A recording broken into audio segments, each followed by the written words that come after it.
guys, kenalin aku Ranum Kusuma Linggarjati dengan NIM 4142411022. Aku Zahratul Kaunaini dengan NIM 4142411070.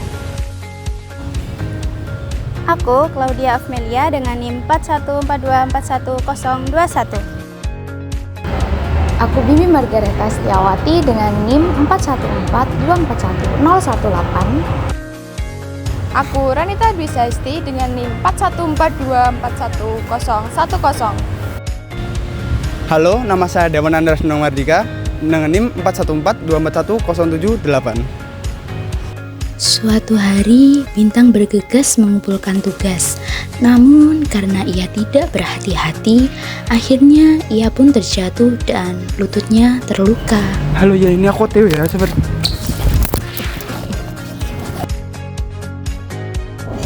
Aduh, sakit banget. Ini kayaknya berdarah deh.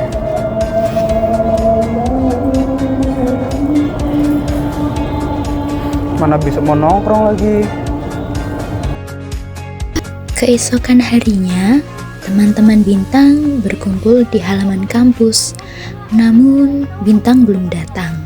Banyak banget ya PJBL kita, pusing banget. Iya bener lagi, apa bentar lagi UAS juga. Oh iya ya, kita UAS tanggal berapa? 16 ya? Iya, terus kalian sekarang lagi ngerjain PJBL apa? Aku lagi ngerjain maket K3 sih. Kalian udah belum? Belum sih, kelompok aku masih itu progres PJBL biokimia. Oh sama sih, aku juga. Kalau K3 aku udah ya, cuman biokimia masih on progress. Oke. By the way, teman-teman yang lain kemana sih kok belum pada datang? Iya ya, lama ya. Lama. Coba deh lihat video ini. Lucu gak sih? Lucu. Lihat. Coba lihat dong. Ya, nih. Iya, nggak apa-apa. Dari mana aja? Tadi aku habis kerja kelompok juga sih, KM. Roleplay itu loh, susah banget. Iya sih, benar. Emang kalian udah roleplay? Aku sih udah. Aku tinggal kerjainnya.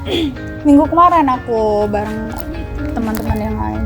kita masih ini sih, kayak bingung gitu mau bikin apa. Iya. Iya, tapi bener sih. Ditambah lagi biokim. Sumpah itu susah banget, ya kan? Tapi dulu, kayaknya ada yang kurang. Si Bintang mana? Oh iya, Bintang. Coba aku hubungi dulu ya.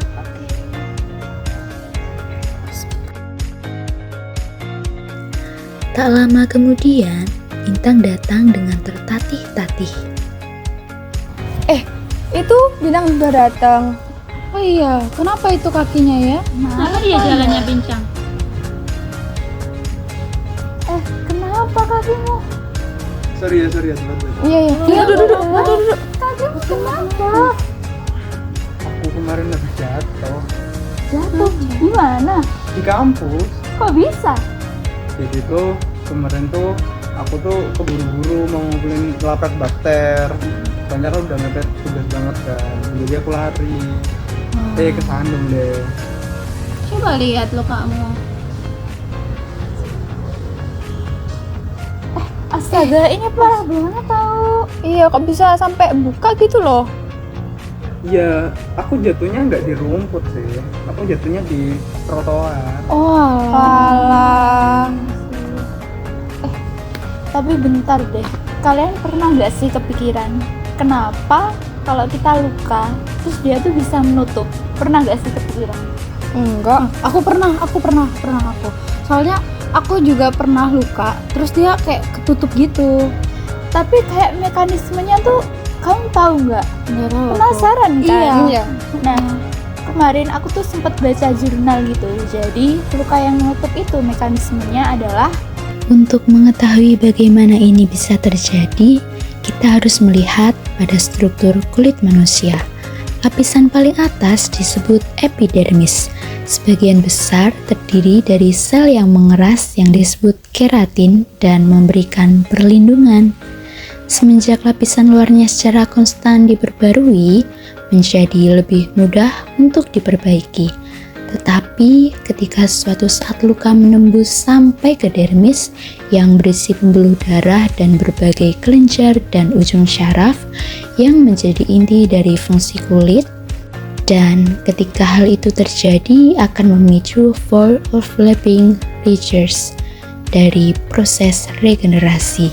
Proses pertama yaitu hemostatis adalah respon dari kulit terhadap dua ancaman langsung, bahwa sekarang kamu kehilangan banyak darah dan perlindungan fisik dari epidermis menjadi terganggu.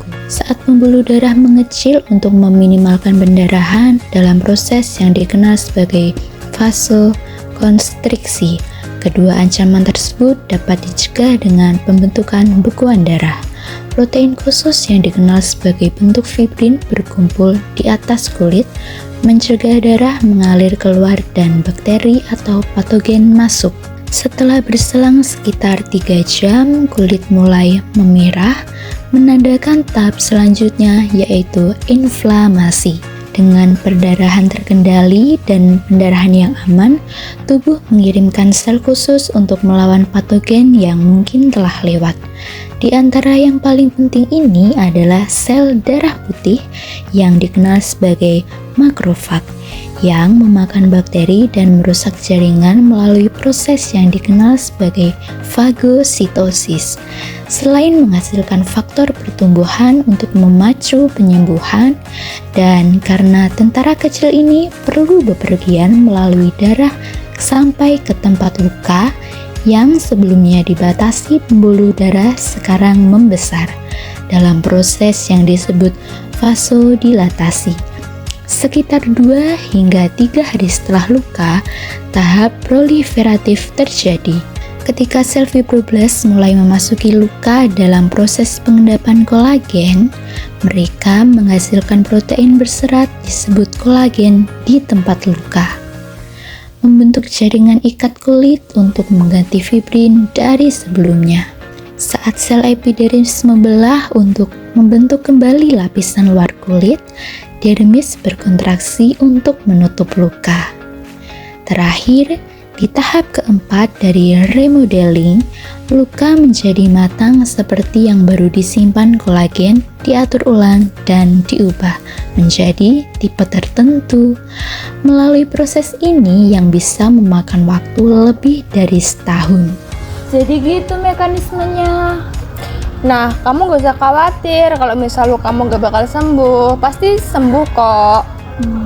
Tapi luka kayak gini tuh berapa lama ya kira-kira sembuhnya? Kalau dari jurnal sih ya itu sekitar 2-3 minggu. Apalagi kan kamu gak terlalu parah kan? Apalagi kamu nggak ada riwayat penyakit lain kan, jadi aman-aman aja sih. Iya, harusnya aman-aman aja. Cepat sembuh ya Bintang. Terima kasih sudah menyaksikan